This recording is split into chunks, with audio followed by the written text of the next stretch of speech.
Good morning class. जय श्री श्याम। जैसा कि हम चैप्टर सेकंड पढ़ रहे थे और चैप्टर सेकंड में हमने जो जो टॉपिक्स पढ़े हैं वो हैं सूक्ष्म जीव का परिचय, सूक्ष्म जीवों के प्रकार, सूक्ष्म जीवों से होने वाले लाभ, और उसके बाद हमने जो अगला टॉपिक शुरू किया था वो था सूक्ष्म जीवों से होने वाली हानियाँ। सूक्ष्म जीवों से होने वाले कई सारे लाभ हमने पढ़े थे और अब हम बात करेंगे कि सूक्ष्म जीवों से हमें क्या क्या हानियाँ होती हैं सजीवों को।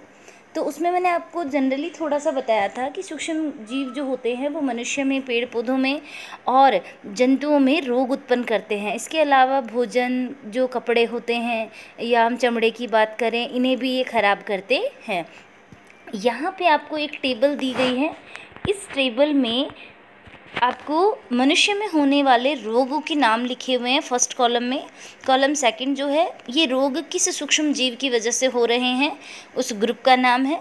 और थर्ड जो कॉलम है उसमें ये है संचरण का तरीका, यानी ये रोग एक व्यक्ति से दूसरे व्यक्ति में किस माध्यम के द्वारा फैलते हैं।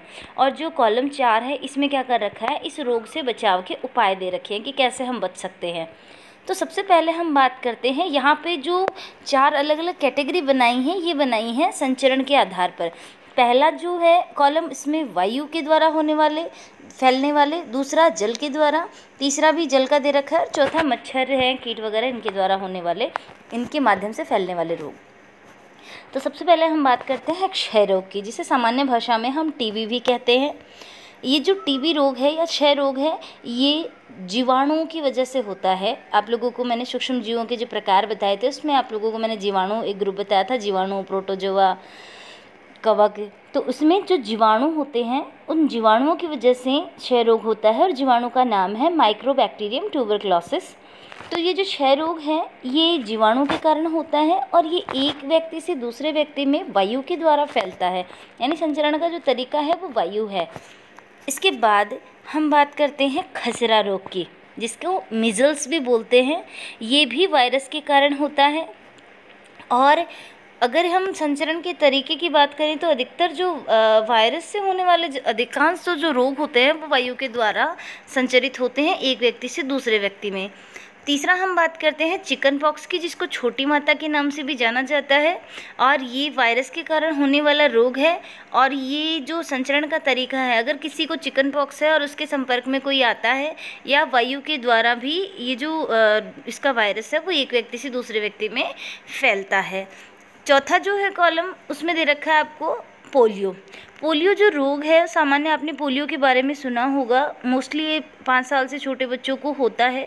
पोलियो जो है वो पोलियो वायरस के कारण होता है और इसके जो संचरण का तरीका है वो है वायु जल, यानी वायु के द्वारा और जल के द्वारा ये एक व्यक्ति से दूसरे व्यक्ति में पहुंचता है। तो यहाँ पे आपको 4 रोग दे रखे हैं और इन रोगों के जो रोग कारक जो सूक्ष्म जीव हैं जिनकी वजह से ये रोग होता है वो ग्रुप दे रखा है, जीवाणु, वायरस इस तरह से, और संचरण का तरीका। अब हम बात करें इन चारों रोगों से हम कैसे बच सकते हैं। रोगी व्यक्ति को पूरी तरह से अन्य व्यक्तियों से अलग रखा जाए, क्योंकि हमें पता है कि ये जो रोग हैं ये वायु के द्वारा, संपर्क के द्वारा फैल रहे हैं। तो जो रोगी व्यक्ति है उन्हें बाकी अन्य व्यक्तियों से अलग रखें और रोगी की जो व्यक्तिगत वस्तुएं हैं, जिन व्यक्तिगत वस्तुओं का रोगी व्यक्ति इस्तेमाल कर रहा है उनका अन्य व्यक्ति इस्तेमाल ना करें। रोगी की साफ़ सफाई का विशेष ध्यान रखें और उचित समय पर टीके लगवाएं, जिसकी वजह से ये रोग ना हो। जैसे पोलियो की हम बात करते हैं, 5 साल से छोटे बच्चों को पोलियो की खुराक दी जाती है। अगर पोलियो की खुराक पिलाने के बाद पोलियो का जो वायरस है वो बॉडी में एंटर भी करता है तो उसका कोई असर नहीं होता है, क्योंकि जो टीका, जो वैक्सीन जो होती है उसकी वजह से इसका कोई असर नहीं होता। तो इन रोगों से जो बचाव, यानी रोग हमें ना हो, इसके लिए क्या कर सकते हैं, रोगी व्यक्ति को सबसे अलग रखें, उसकी सफाई का ध्यान रखें, उसकी व्यक्तिगत चीज़ें हैं उन्हें बाकी से अलग रखें और उचित समय, यानी समय समय पर जो टीके लगाए जाते हैं उन्हें लगवाएं। अगला हम बात करते हैं, अगला जो रोग है वो है हैजा। हैजा जो रोग है वो जीवाणु की वजह से होता है और ये जो फैलता है, यानी संचरण का तरीका है, ये है जल और भोजन। कई बार क्या होता है, संदूषित जल के द्वारा या संदूषित भोजन के द्वारा हैजे के जो जीवाणु हैं व्यक्ति के शरीर में चले जाते हैं और इस रोग को उत्पन्न करते हैं। अगला रोग है टाइफाइड। टाइफाइड जो है वो जीवाणु की वजह से होता है और इसके जो फैलने का तरीका है वो जल है। ये सामान्य हम इन रोगों के बारे में आप लोगों ने सुना होगा, घर में मोहल्ले में किसी न किसी को टाइफाइड, हैज़ा ये होते रहते हैं। तो जो टाइफाइड है वो जीवाणु की वजह से होता है, और ये जीवाणु हमारे शरीर में किसके माध्यम से जाता है? जल के माध्यम से। अब हमें हैज़ा, टाइफाइड ना हो इसके लिए हम क्या बचाव कर सकते हैं?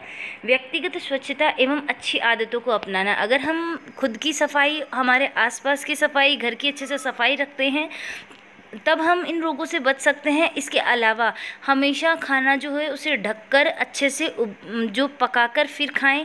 पानी जो है वो हमेशा उबला हुआ पिए। संदूषित पानी या नल का सीधा पानी जो है उसका उपयोग ना करें, उसे हमेशा उबाल कर ठंडा करके छान करके फिर उपयोग करें। इसके अलावा जो टीके हैं, वैक्सीन्स जो हैं, उनको समय समय पे लगवाएं। अगला जो रोग आपका है वो है हेपेटाइटिस ए। हेपेटाइटिस ए जो होता है वो वायरस की वजह से होता है, और ये एक व्यक्ति से दूसरे व्यक्ति में फैलता है जल के द्वारा। यानी ये जो वायरस है हेपेटाइटिस ए का, ये वायरस जल के द्वारा एक व्यक्ति से दूसरे व्यक्ति में या जल के माध्यम से ये अन्य लोगों में पहुंचता है, संचरित होता है। अगर कोई रोग जल के द्वारा हो रहा है, यानी उसके जो सूक्ष्म जीव हैं वो जल के द्वारा हम तक पहुँच रहे हैं, तो इसका बचाव खाली एक ही है कि जो जल होता है उसे हमेशा उबाल कर ही काम में ले, उबले हुए पानी का ही उपयोग करें, और उन रोगों से संबंधित जो टीके हैं वो समय समय पे लगवाएं। अगला जो रोग है वो है मलेरिया। मलेरिया के लिए मैंने आपको बताया था, मलेरिया जो है वो प्लाज्मोडियम के कारण होता है, और प्लाज्मोडियम जो है वो प्रोटोजोआ का सदस्य है। प्रोटोजोआ सूक्ष्म जीवों के हमने जब प्रकार पढ़े थे तो उसमें एक प्रकार सूक्ष्म जीवों का एक जो प्रकार था वो प्रोटोजोआ था। तो प्लाज्मोडियम जो है वो प्रोटोजोआ का सदस्य है, और ये इसके संचरण का तरीका, यानी जो प्लाज्मोडियम है वो एक व्यक्ति से दूसरे व्यक्ति में किस माध्यम से पहुँचता है? ये पहुँचता है मच्छर के द्वारा।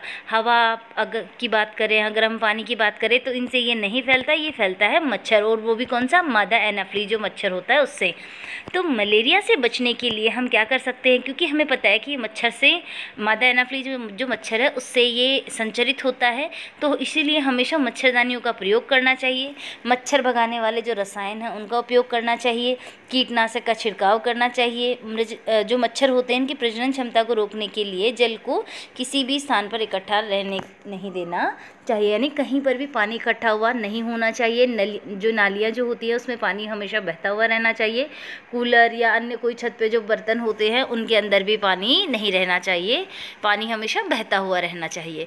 तो इस तरह से आज जो हमने टेबल देखी है, इस टेबल में ये जो रोग हैं जो कि इन सूक्ष्म जीवों की वजह से होते हैं, और थर्ड कॉलम में इनके संचरण का तरीका देख रखा है। जो फोर्थ कॉलम है वो इसमें बता रखा है कि हम इन रोगों से कैसे बच सकते हैं।